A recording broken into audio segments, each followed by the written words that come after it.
Naitwa Janet Ruhulika Karabwe. Ninashukuru sana Samia aliyetuma watu wakaja kunisaidia. Nimeolewa na mwanaume akawa amenikataa na watoto kwamba nikawapeleke pengine kwa baba yake. Lakini timu ya Mama Samia ilipofika wameweza kunisaidia na kunirudishia vitu vyangu alizokuwa amekatalia. Tulivyokuwa tumelima naye alikuwa amevikatalia, lakini ninawashukuru sana kwa kuwa wamenisaidia, nimeweza kurudishiwa. Mimi niliolewa na watoto wawili, akawa wamewakataa wale watoto aweza akawalea, ndio tukawa tumetengana. Mbuko Laurenti Wanyambale. Mimi nimekubaliana tugawane vitu na mke wangu. Kwa sasa mimi namwacha yuko huru kabisa. Ilikuwaje mpaka mmefikia hatua kugawana? Yeye amehitaji tu tugawane. Hataki tuishi pamoja tena. Kwa mimi nimemwachia kiu kabisa aende bila wasiwasi.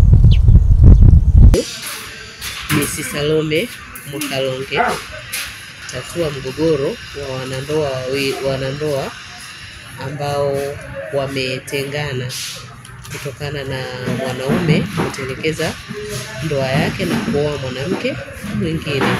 Lakini katika kipindi walichokuwa pamoja walifanikiwa kulima kwa pamoja, na nguvu ya mwanamke ilitumika zaidi kuliko mwanamume katika hicho kilimo.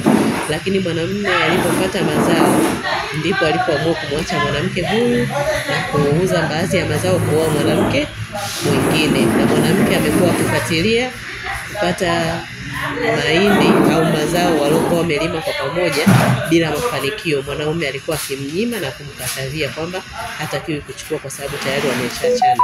Lakini timu baada ya kufika katika eneo la tukio wameweza kusuluhisha mgogoro huo, na mwanaume amekubali kurudisha mazao kwa aliyekuwa mke wake, lakini pamoja na kugawia baadhi ya vyombo walipokuwa navyo pamoja na nguo zake alizokuwa amezifungia na kumkatalia kumpatia. Na wanandoa hao wameshikana mkono kwa kuonyesha kwamba wamelizia na kile kilichofanyika.